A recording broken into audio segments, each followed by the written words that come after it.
Una despedida inesperada. El último viaje del Papa Francisco.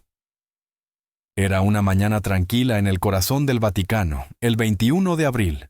Aún no se cumplían 24 horas desde que su santidad, el Papa Francisco, se había mostrado ante miles de fieles en la plaza de San Pedro. Sonriente, aunque visiblemente frágil, saludaba desde su vehículo, rodeado de una multitud que lo aclamaba con devoción. Nadie imaginaba que esa sería su última aparición pública. Poco después, llegó la noticia que sacudió al mundo. El Papa Francisco había partido en paz, en su residencia, tras una dura batalla contra una enfermedad que poco a poco fue apagando su cuerpo, pero jamás su espíritu. Tenía 88 años. Así lo anunció la Santa Sede, con una mezcla de solemnidad y profundo respeto. Francisco, el pontífice que cambió el rumbo de la Iglesia, el defensor incansable de los olvidados, nos dejaba después de una vida dedicada al servicio. Fue uno de los papas de mayor edad en la historia moderna, y hasta sus últimos días, luchó con determinación contra una grave afección pulmonar. El 22 de febrero, un comunicado del Vaticano había revelado que el Papa había sufrido una crisis respiratoria que le dificultaba hablar y respirar. Los médicos le suministraron oxígeno de alto flujo y transfusiones, debido a una caída preocupante en sus plaquetas.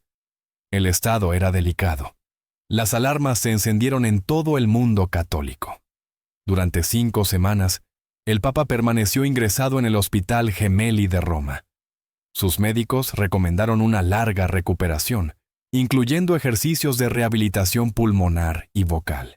Sin embargo, fiel a su estilo cercano y humilde, Francisco volvió a aparecer ante los fieles apenas salió del hospital. El 20 de abril, un día antes de su partida, miles de fieles lo vieron en la plaza de San Pedro, sentado en su papamóvil. Era la primera vez que lo hacía desde su alta médica. A pesar de su fragilidad, insistió en acompañar al pueblo durante las celebraciones de Pascua. Su presencia emocionó a todos los presentes. Jorge Mario Bergoglio, como se llamó al nacer, vino al mundo el 17 de diciembre de 1936 en Buenos Aires, Argentina, en una familia de raíces italianas. Su vida no siempre estuvo ligada a los altares. Antes de abrazar el llamado divino, estudió química, pero algo más fuerte lo impulsó: la vocación. Entró en la Compañía de Jesús, donde se formó en teología y filosofía. Fue ordenado sacerdote en 1969.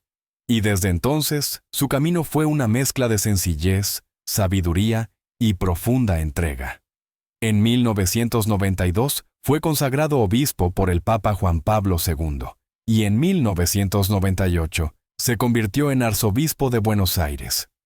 En 2001 fue nombrado cardenal y participó en el cónclave que eligió al Papa Benedicto XVI en 2005.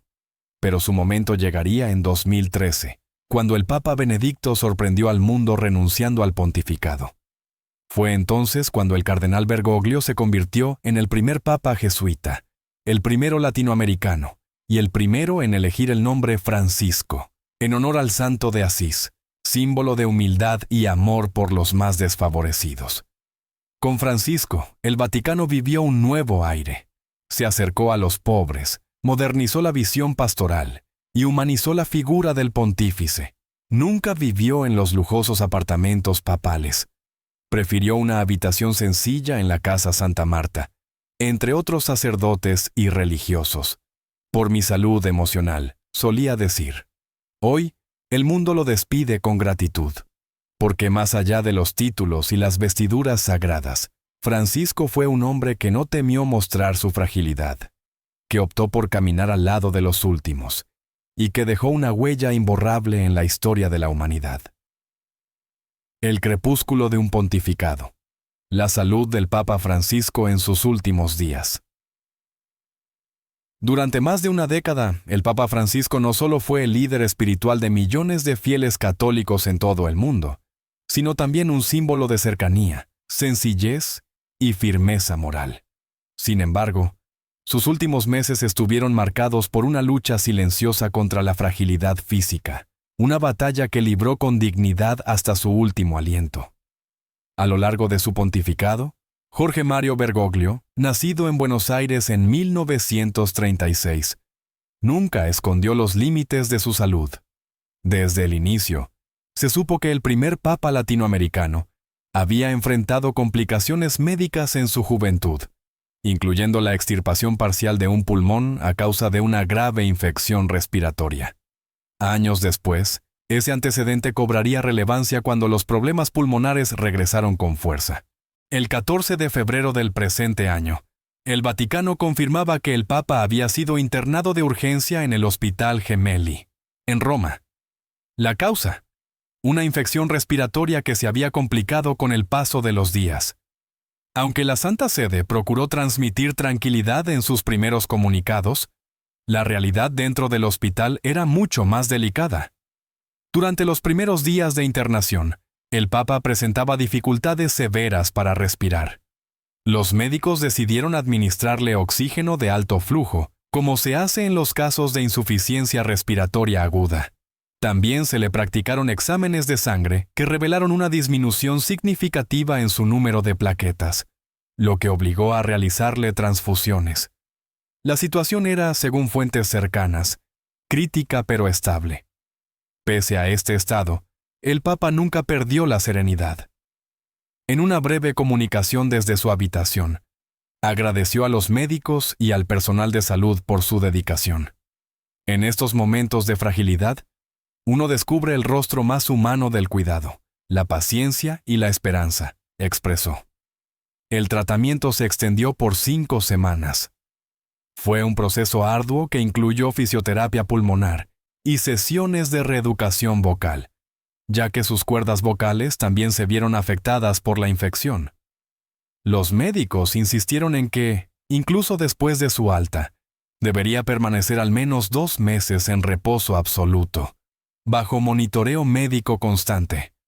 Sin embargo, en lo que parecía una muestra de su conocida fortaleza de espíritu, el Papa Francisco sorprendió al mundo al aparecer en público el 20 de abril, apenas días después de haber abandonado el hospital.